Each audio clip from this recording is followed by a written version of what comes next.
उसमें सारी समस्याओं से मैं मुआ के अमृतपान करो।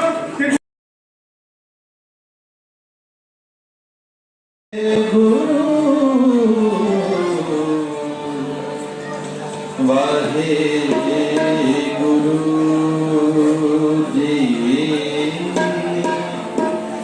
वाहे गुरु, वाहे गुरु जी, वाहे गुरु,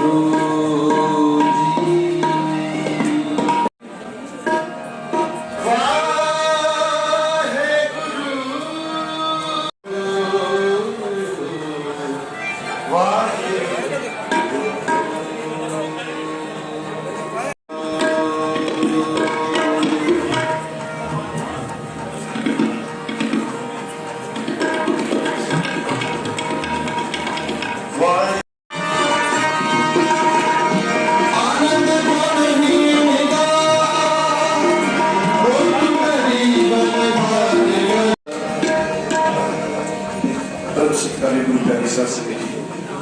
दसवां पवित्र दोस्त गज के बुलाओ वाहिगुरु जी का खालसा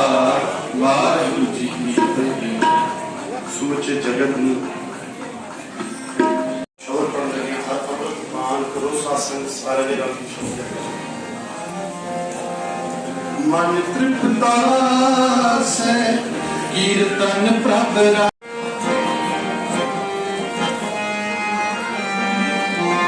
मन तृप्ता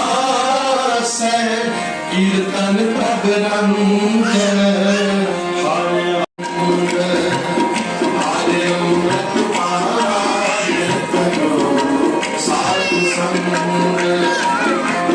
मन तृप्ता से